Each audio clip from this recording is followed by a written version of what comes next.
I don't know if people really want a Western boy group. Like K-pop fans are always like, oh, mental health this and like idols this, but then they say the worst things. You do know what you're signing up for, especially her. I wouldn't say it's like Natalie. horrendous. It could be worse. This is not a good song. This is not a good song. Hey guys, what's up? It's me, Nat. I'm Amanda. And we are K-Junkies. And welcome back to another Talk That Tuesday. Oh, man. Oh my gosh. We actually did it. Another episode. I'm proud of us. Yes, so we are back with another episode of Talk That. Just here to discuss more K-pop stuff that happened. Not much happened, to be honest, within this week, but there's a little bit things that we can talk about that maybe you guys might find interesting. So I think let's get to it. Okay. All right, so some topics that I see. Mind you, all my topics, the idea of topics usually come from me on Twitter because I feel like Twitter, a lot of discussion happens, whether it's good or bad discussion. So these are just some things that I saw that were being heavily discussed on Twitter. And the first thing to mention that I want to mention is the new girl group, MADEIN, that has Yeso and Mashiro from Kep1er. And it has the Limelight members as well as two girls from Produce 101 Japan. Okay. So that's kind of been a big talk because, as some people know, Kep1er renewed but didn't renew as OT9. They renewed as OT7 because Yeso and Mashiro went back to their original company, 143 Entertainment, who already had Limelight and they were already in the midst of preparing for a new girl group. So obviously very heartbreaking to Kep1erians, the Kep1er stans. But to be honest, I mean, it's good that Kep1er decided to renew as OT7. Like, we didn't lose Kep1er. They're That's exciting. The first temp group to renew. How long did they renew for? I have no idea. Oh, okay. I didn't know if that was something I missed. have no idea. I feel like personally a permanent group with those girls would be good. Because you can't really trust Jellyfish to have any plans with Daeyeon. I don't even think Biscuit Entertainment's a thing anymore. That's the company that Youngboon's in. Biscuit. What's Cube going to do with Yujin? Nothing. Because we don't trust Cube. No. Xiaoting, we can't lose her to going back to China because Xiaoting is just such a gem in K-pop. So yeah, I don't know what the other companies have in mind, but it would make sense to make them permanent, and it'd be interesting to see a temp group actually just go permanent. That would be a slay, honestly. Again, sad that it's not OT9, but it is nice that we still have Kep1er. And yeah, so 143 Entertainment announced MADEIN, which, if some people don't know, was a little bit confusing because they had Limelight, which people had assumed that Limelight was the girl group. That was going to be the girl group name. That's what I thought. Their concept was to add infinite members. Kind of that ordeal, kind of an NCT situation. But when finally Yeso and Mashiro joined in MADEIN, as well as the two Produce 101 Japan girls that had also been mentioned, they had rebranded Limelight as MADEIN. So I guess Limelight is a subunit. Are they still doing the infinite member thing, or are they just making MADEIN a normal group? I don't know.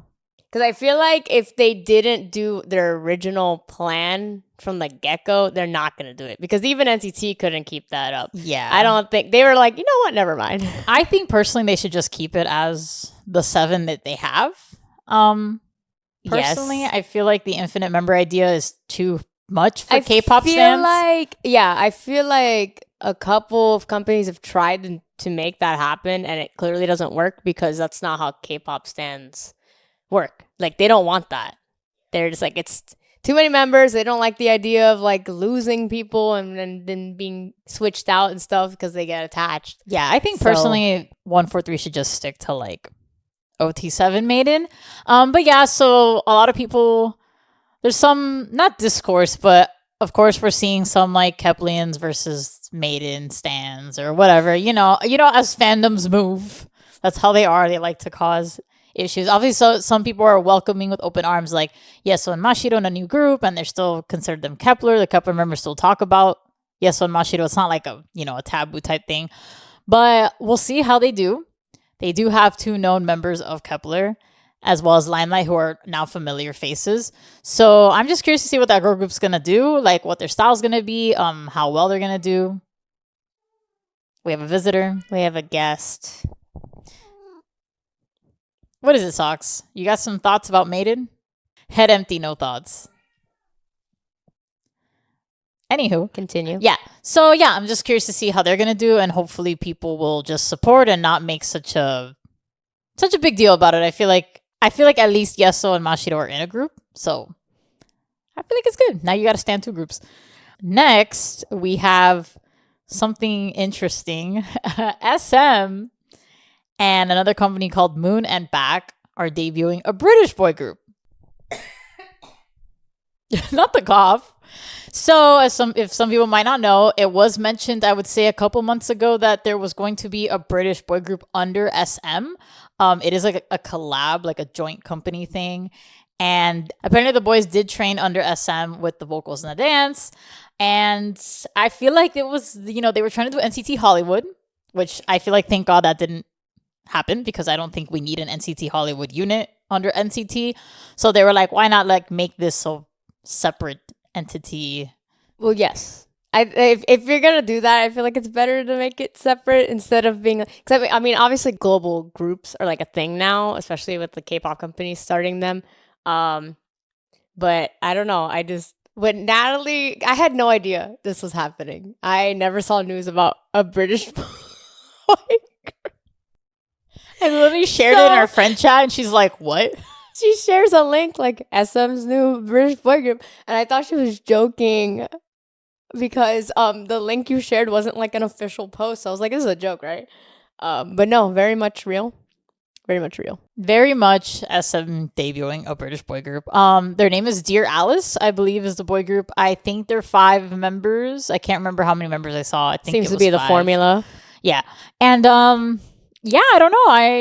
I mean, when they release music, I'll check it out. Yeah, I'm curious. We'll check it out. I think they're trying to bring back One Direction because One Direction was so big. I don't know if people really want a Western boy group, like a UK Western boy group. You feel me? Like a pop music for us boy group. That I feel like they like after One Direction that really hasn't gone anywhere. But boy groups are popular.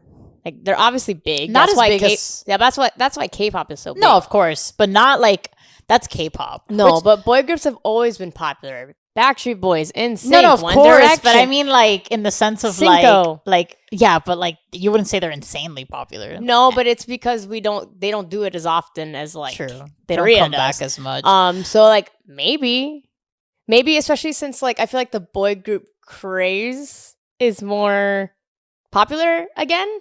That maybe this could go somewhere, and since it's like an affiliation of SM, it automatically brings in the K-pop fans. Obviously, the K-pop fans are probably gonna think it's cringy because of it is what it is. Even though companies are doing global groups, it's no different. No, it's different than Bicha and Cat's Eye at this point. No, and some people on Twitter made a good point that people are like, ew, this is cringy, we don't want this, like they're ugly. But it's like, if it was an Asian boy group or whatever, people would be fine with it. But like that's because it's weird. British. Yeah. People are like, oh, we don't want it. But I feel like, it'd be interesting to see a British boy group trained under a K-pop standard, kind of like XG or something. It's not like this British boy group's gonna be in the SM building in Korea and going on music shows. They could. They could. Maybe they will. But like, it's just a boy group. It's just partnered with SM and probably in the training aspect, not so much the marketing, the marketing and promotional like way. I'll keep an eye out. I mean, I like, new music and I like pop music, so I'll keep an eye out for them, and maybe they'll eat it up vocally. Maybe they'll slap. Maybe. Who knows? Maybe. I'll look forward to Dear Alice. Okay. All right, and last but not least, that I have written here on the topics, something that was heavily, heavily discussed on Twitter this week, like a lot. Like I still see it being discussed, is SSERAFIM's new documentary, Make It Look Easy. So SSERAFIM released a documentary. I think it's around Anti-Fragile era, like the start of Anti-Fragile era. And, kind of an inside look behind the scenes of like what the girls are going through, like them practicing, like their schedules, their thoughts. Some of the imagery or like some of the scenes that they showed obviously was sad to see as fans, because you see like Eunchae like passing out and Cheowon on an IV and Sakura also like feeling faint. So some people were kind of like, Why is HYBE like exposing themselves with this clip? I mean, obviously we know as fans, especially that we've been fans for such a long time, that these idols go through this because their schedules are just crazy. Yeah, like those things, everything you mentioned is so normal. Yeah. Like that isn't, not even just K-pop idols, like artists in general. Yeah, entertainment Like any like artist that goes on tour or does stuff, like they often go to the hospital to get IVs, like because they're going through obviously it's sad to see it because you're like, oh, you don't want to see it, you know, your favorite group like be down, and they're so young too, like especially 𝙄𝙦, who's really young. So it is sad to see. The main thing though, mind you, we didn't watch the documentary. I haven't seen it. I've only seen like major clips that were like shown through the documentary, like their practice schedule, for example, like crazy stuff. The main heavy debate I saw was the clip of Sakura in vocal lessons. And it was her with the vocal trainer, and then the vocal trainer's like, oh, you know, sing this part, and Sakura's trying to sing it, and it's a little shaky, and then the vocal trainer, I'm trying to remember the clip, but something along the lines of like, oh, you know, sing it with more, and then Sakura like breaks down crying, and she's like, oh, like I'm scared of singing in front of people, and yeah, that was a heavy clip debated on Twitter. Some people were like, oh, like this is what happens when you guys are like your hate is too much, like the hate train as well, even though this was anti-fragile era, mind you, this was before the heavy hate train that they have now. But whatever, the pressure of idols and like them being perfect, while some other people were like, well, this is your job, you know, you have to sing, like this is what you picked for, you've been an idol, specifically Sakura, for a long time. Well, have you seen the clip? No. Oh, okay. I haven't seen any of this. I don't go on Twitter. That is not a Twitter person. I am. I haven't seen any of this, but like just based off of what I'm saying, what you're saying, and what we have seen in the past year regarding the SSERAFIM, the SSERAFIM and the singing. Obviously, yeah. Oh, it's your job. Okay, yeah. You do know what you're signing up for, especially her. I know that being an idol in Japan is very different. The vocal skills level is very different when you're a J-pop idol. Extremely. I understand that. The difference is that she's been a performer for I don't even know how many years at this point, because you need to also keep in mind she was in 𝐼1.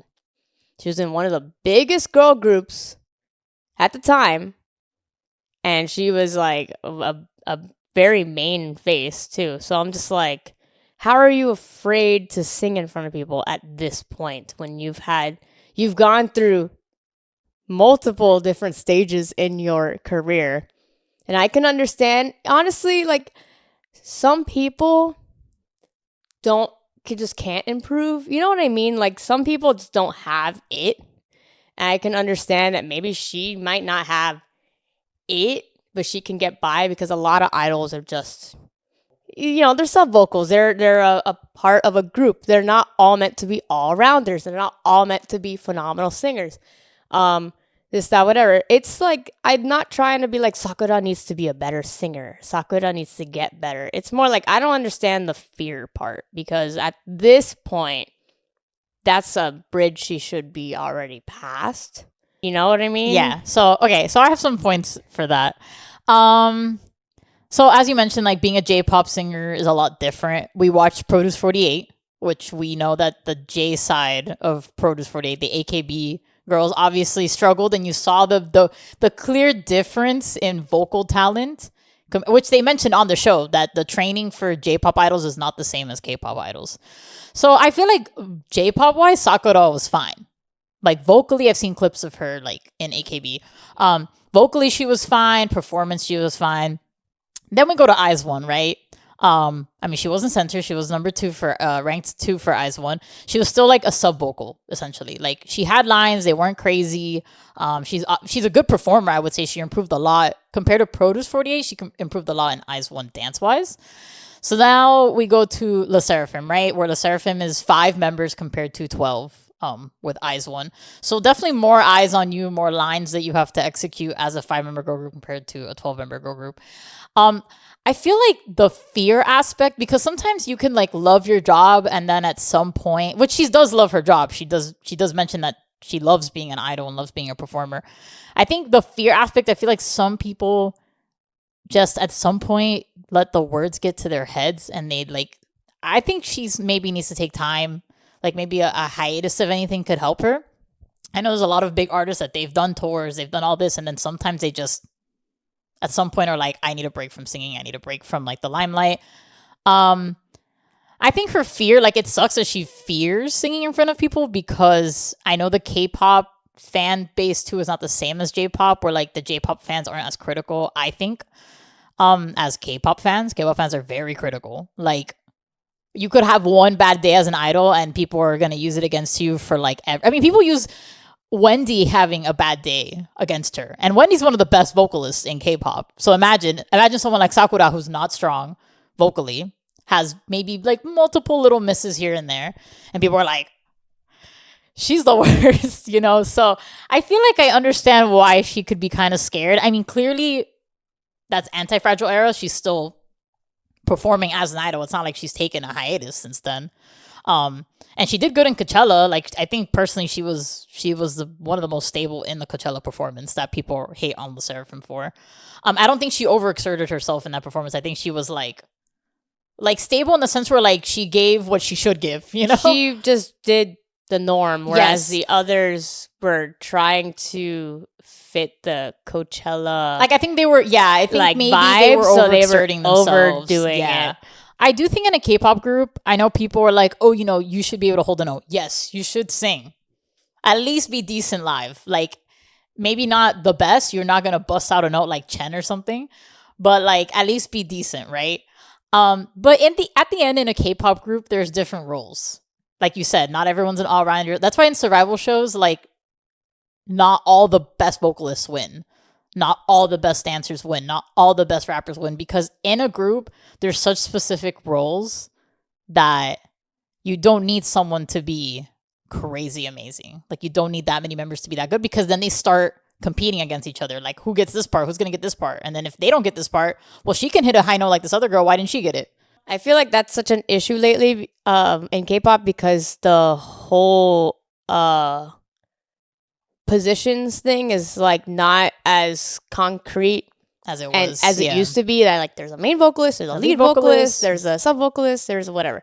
Apparently a lot of groups now just don't have positions. They just exist in the group, which puts people under the impression that they should all be good or so. I feel like it depends on the mindset. Like, I don't look at a group and think just because they don't have positions that they're all amazing. Honestly, no. Whenever they don't have positions, I give them positions in my mind. Oh, regardless. Like, okay, this person is very clearly the main vocalist, and this person is very clearly not a main vocalist. But like at the end, you know, like with Sakura, like I feel like you said too, some people just don't improve. Either they don't improve or they don't improve quick enough.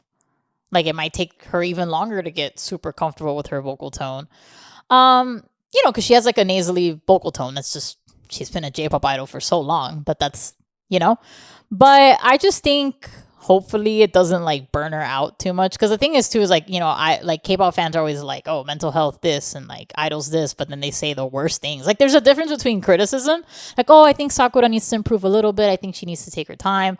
I think she needs to really work on it vocally. And then being like, she sucks. She should leave why does she have an idol career? She's terrible. Like, you know, like there's just a difference between being very mean about it and then actually being like, okay, yeah, Sakura isn't the best. Like, you can admit, okay, she's not that great vocally, but you know, there's just some people that are, I've seen some really mean stuff on Twitter, man. I don't know. K-pop fans are fucking weird. They're like, gross. K-pop fans are just so, they use K-pop as their outlet to be bullies, and it's like weird because it's like they themselves don't think they're bullies because they're not physically going out there and bullying people, but they're cyberbullying. But let me cyberbully an idol because they're an idol, as if that's okay. That's how you get your rage out. Sure. And then you see them crying, and then you're like, oh no, and it's like, yeah, because you guys are literally. But I do think at the end of the day, Sakura has been in the industry too long to still be afraid.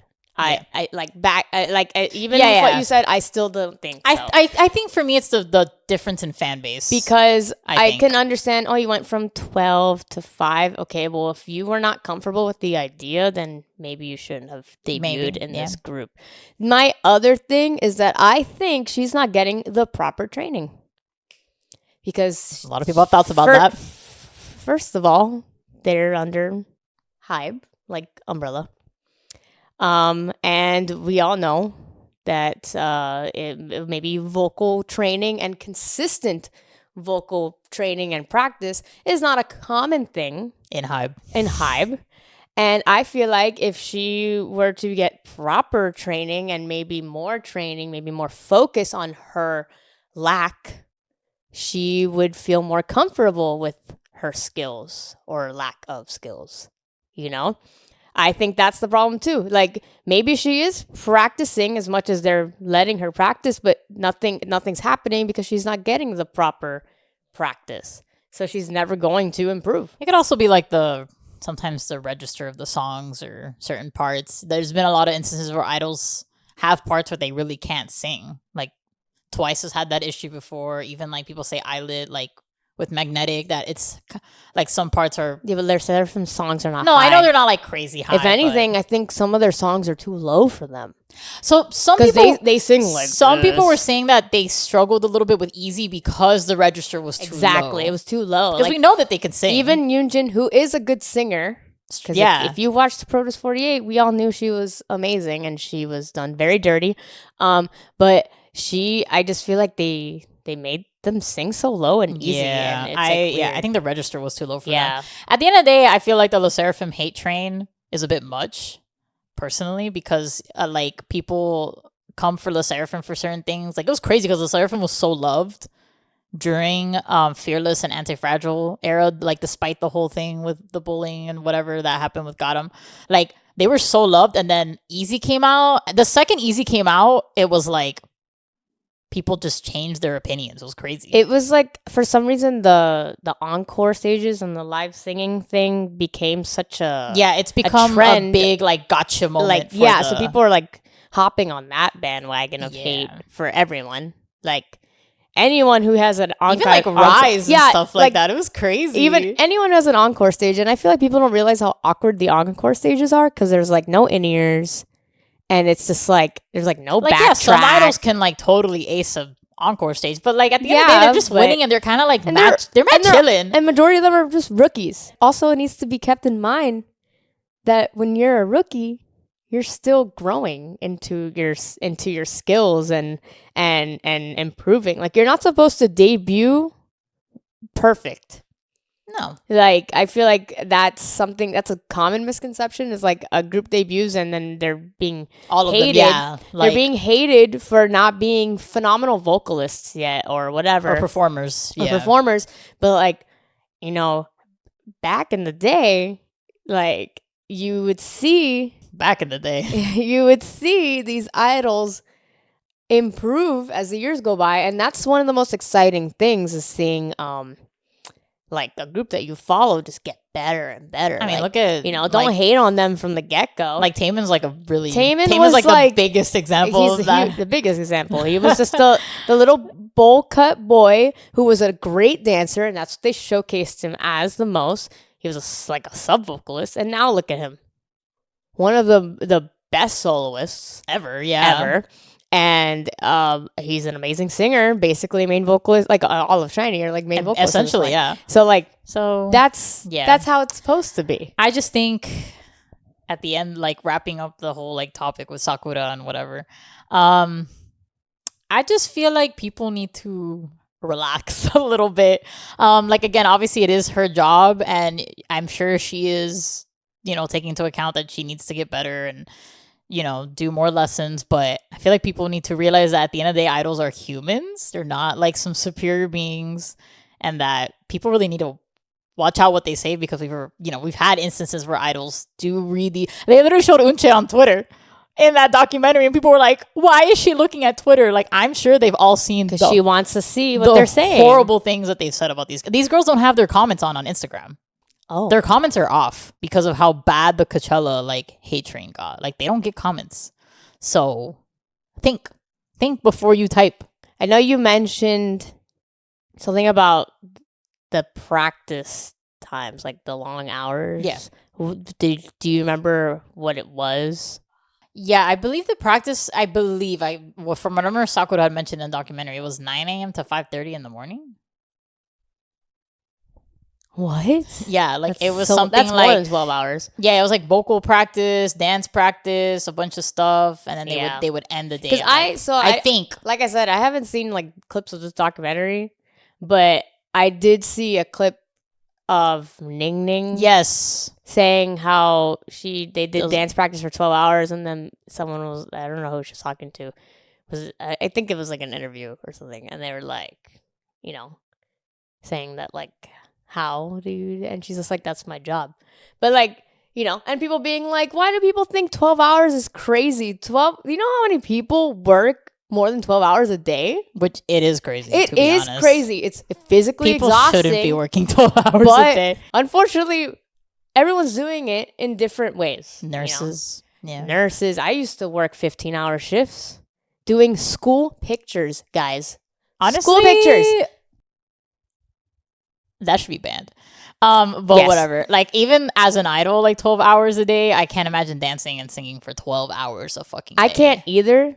Like I hope they at least I hope they at least get like good breaks. It's like, if you think about it too, I hope. they don't, because they don't even get fed well. But like, it's like crazy, because it's like, it's not just 12 hours of dance and that's it. It's And schedules. they gotta do dance, singing, recording, interviews, shows, extra stuff, other shows, magazine photo shoots. all these. It's like everything, Yeah. modeling, all that stuff. It's not just, hey, you just dance all day because you're a dancer. Like, no, Yeah. when you're an idol, you do everything. You're literally everything. You're literally everything in one. Yeah. And I don't know how these people do it. I can't even, managing 2 different things. I'm so tired. Moral of the story: cut idol some slack. I want to see you do. Literally, It's hard. I could only imagine. Stop using this as an excuse to bully people. Yeah, stop bullying. It's not nice. That was like I think the heavier topic we were on for a while, because it was just a lot. I saw people still talk about it. They're still talking about it. So how will we get into some positive stuff? I think depends on how we feel. You think? Depends on how we feel. Okay. Some music releases that came out. There's 3 MVs that we're gonna watch. Okay.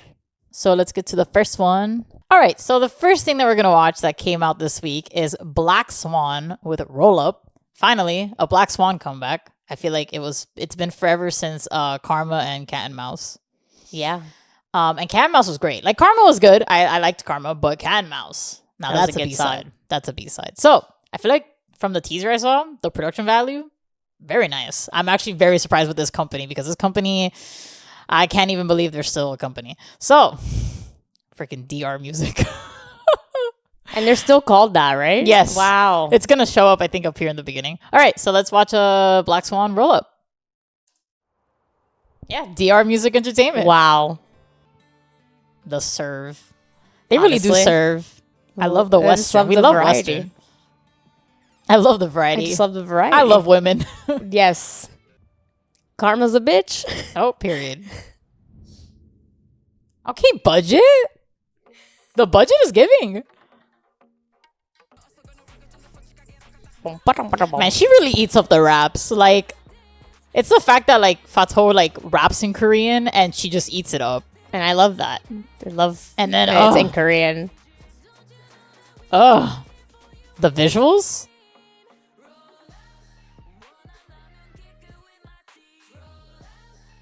All right. Period. Mm-hmm. They still got the true Rania spirit. You That know? is true. The sex appeal is there. Oh wow. Man, they really came through with the budget though.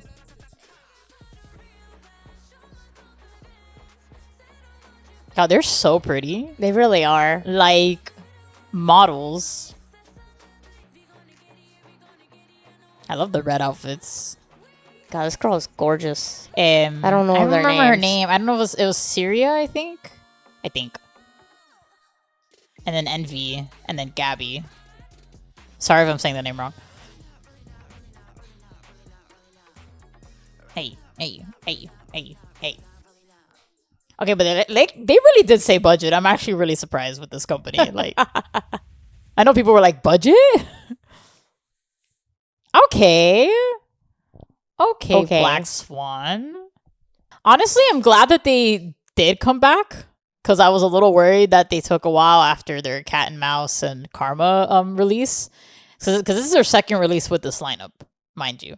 Well, comeback wise, because they had Cat and Mouse and Karma.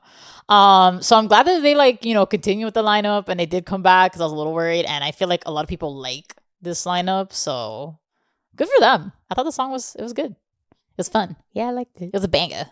All right, so next we're gonna watch Somi with her comeback Ice Cream. It's like a special single. Like, it's not like, I wouldn't say it's like a comeback. Okay. It's like a special like summer song release. Seeing things about it.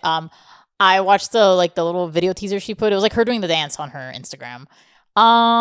Didn't know how I felt about that. The dance is not giving much. I didn't really like the choreo, to be honest. Okay. And then the instrumental sound of that clip, I was like, but I'm gonna go into the mindset with like, this is a fun summer song. Like, it's not supposed to be like a comeback. You feel me? I don't know. Sure. Okay, let's watch Somi.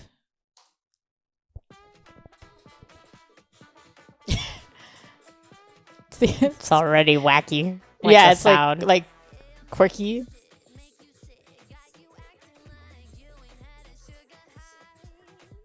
Her hair's giving Meghan Trainor. Her hair's giving me. Oh my god, it is giving Meghan Trainor. Is it in English? Is it? I think it is. Melting like butter.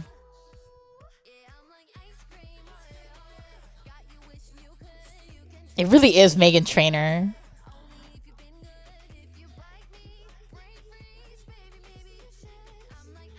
It's giving like Disney though. Like, I don't know. Okay, like the lyrics. No, it's this part. This is the part that was at the Instagram. I think the lyrics are very also like simplistic type lyrics. I know some people were like giving the lyrics flack. Simplistic, more like cringy. That's what people were saying on Twitter. People were saying like, that they're so like just they're basic, not great. It's the brain freeze for me. That's giving Disney. Brain freeze. It's this and that move. I don't like it. I feel like that move is like it's giving like White Chicks, like the movie White Chicks. Like, that's what it's giving to me. Watch. Is this like the bridge or the final chorus? It's probably gonna be a short song. Oh, this was like the special guy. Is he an actor? I think he is.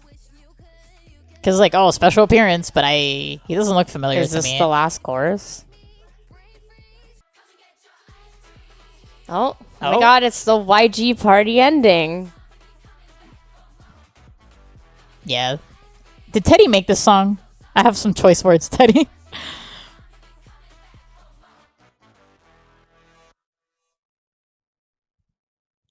Okay. Oh, Jesus Christ. God, it won't end. Yeah. Oh, Park Seo-joon. Okay. He looked familiar. I just couldn't it's him being at the end just there. All right. So, I obviously saw some heavy criticism of this song online on Instagram and Twitter. People being like, man, they're really trying to end her career, whoever's writing her music. I just feel like, I know, personally for me, I loved Fast Forward. Like, we loved Fast Forward. It was one of our top songs of last year. So it's like Fast Forward and then this. Like, I get it. It's supposed to be like a fun, like, little summer single, but, it could be good. Like, you have Sticky, that's a really good summer single. Just because it's a single doesn't mean it has to be bad. It's just more like people were again like trying to excuse it, I guess. Like, oh, no, but that's what I'm saying. Like, I'm saying just because you're releasing a single doesn't mean you have to release a bad song. I wouldn't say it's like Natalie horrendous. It could be worse. This is not a good song. This is not a good song. Yeah, the fact that I had to be put through that entire video was like really difficult. I just don't like the no, from the get-go. It was like, I was like, oh god, Yeah. This is some Nugu brass right now. Oh, the Nugu brass, but not done right. No, yeah. And it was cringy. Yeah, a lot of people had that. Was bad. There was just nothing good about it. I don't know. Yeah. Personally, the dance. I didn't enjoy anything about it. Besides the fact that she's pretty. The dance killed me. Like that shaking part. I'm just like, it doesn't look good on her. You feel me? So I'm like, why? Whatever. I mean, I don't know who could look good doing that. Someone probably could. She's just not a her. little too noodly. Yeah. But yeah, I did see a tweet like that. I had mentioned it to you. I had seen a tweet that like Somi's music career is so inconsistent, which like I understand that like you can release different types of concepts every comeback. But it's like it's hard to keep people engaged in you as an artist when you're constantly releasing different types of music. You know, how do you go from fast forward to this? And I understand it's a summer song, but like you could have just done a different type of summer song. Yeah. Not cringy. Brave. It was giving me like, oh, McDonald had a farm. Like, you know what I'm saying? All right, let's cut Somi some slack, I guess. It's okay, girls. Just please next time, you know, let's give a fast forward. What you waiting for? Dum Dum again. Those were good. Those were good songs. All right. So last but not least, to react, we have ENHYPEN. It's a performance MV. Okay. Brought the heat back. Is this? I don't know if this is a B-side. Was EXO? That was the main comeback. That was the title track. I'm pretty sure. Yeah. Which we didn't react to, but no. Decent song, I would say. It's not like my favorite ENHYPEN song. I didn't like it on the first listen, but then I've grown to when we watched like the actual music, because I didn't watch it with the music video. Then we watched the music video and I was like, oh, I get it. I get the vibe. It's a time, yeah. So this might be a B-side. I don't know. We're just blindly reacting to things, guys. Okay. So, but we like ENHYPEN. Like they have good songs, you know. Like Amanda loves Drunk Days. She loves that song. Really do. She fucking loves it. All right, so let's see Brought the Heat Back. Yeah, it's dark. I can't see a thing. It's gonna light up. Oh. Okay. Digging the vibes. Oh. Oh. Starting off strong. You know, we started learning the members. That's Jay, right? Yeah. That's Sunu. That's Jung. Damn. Eyebrows. Yeah, Jungwon. No, Jungwon. That's the eyebrows. That's Nikki. That's I already know that that guy. That guy I know. Is that Jake? I'm gonna say yes. That's Sunghoon. That's eyebrows. That man's very handsome. Yes. Very handsome man right there. Some good eyebrows. Yeah. I'm missing a person. Sung. Is that this guy? Okay. We love like the funky. We love the funky. Yes, I was gonna say we love the vibes.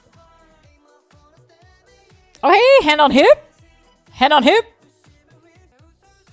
This guy's so pretty. He really is. He really is. Sunghoon. Hey. No, I feel like that guy's Jake for sure. Hey. Why are they kind of eating this up though? Yeah. They're like really feeling it.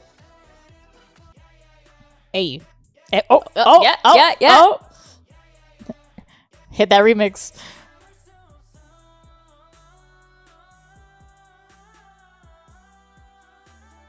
Just keep it going. Oh. Ooh, we love a good pause. Okay. I felt that pause in my chest. We love a good like Hey, they're very good performers though. Like the levels, like this guy with the orange hair. I can't remember. I don't know if it's Sung or Jake. He served a lot though. Oh, he was like every time he came into the middle, he was killing it. All right, that was a good song. Like I liked the vibes.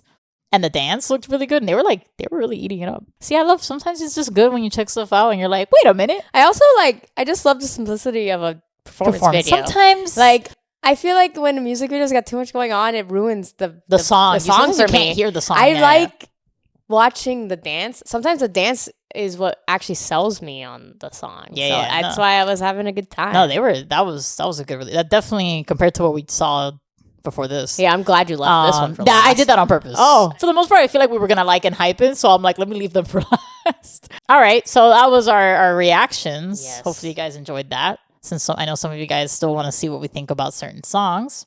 All right, so I think we can close off with our throwback song for Throwback Tuesday. Throwback Tuesday song recommendation. We need like a jingle. Okay, so for my throwback song recommendation, I am going to be recommending Last Farewell by Big Bang. Wow, that's Yeah, a throwback. I love that song. That one goes, how does it go again?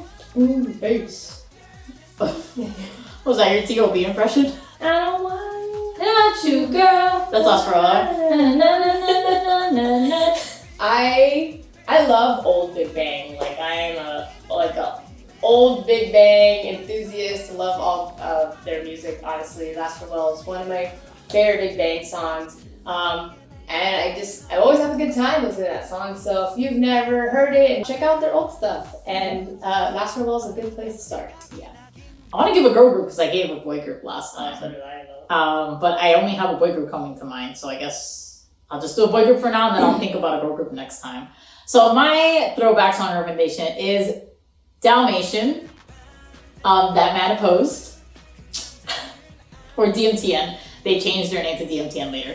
If you don't know 𝙆-𝙀𝙀/DMTN, super great. Unfortunately, they are not on Spotify.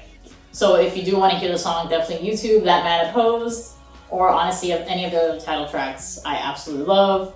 And it's just a fun boy group song. Like, it's fun, it's kind of cheery, it's a little cheeky, so I definitely recommend that song. Funnily enough, the song I recommended last week is also not on Spotify. So yeah, Spotify. Hey, hopefully, if you're watching this and you actually care to look at those songs, maybe you don't use Spotify. Not only that, but even if you like jam with it, you're not gonna be able to listen to it if you just use Spotify. So yeah, sorry. The struggle is real. The struggle is real, but all right, guys. So thank you for tuning in to our Talk That Tuesday. It's a lot of fun discussing and just kind of it's a heavy talk at the beginning and just reacting and watching some new stuff that came out. And yeah, we hope that you guys will tune in for the next Talk That Tuesday. Amanda? Yes, and to do that, you should make sure that you are subscribed to our YouTube channel so that you can check out our videos that will be coming out. Also, make sure to follow us on Instagram and TikTok, which is @k.junkies. Just keep up with us, and you can also comment below if there's specific things you want us to talk about in the next episode. That's true. If you have any topics or any just thoughts in mind, anything you guys want us to kind of share our opinions about, then definitely include that in the comments so that we can talk about it next time. And yeah, just chill and hang out with us, and we appreciate it. So thank you guys so much. See you in the next Talk That Tuesday. Bye. Bye.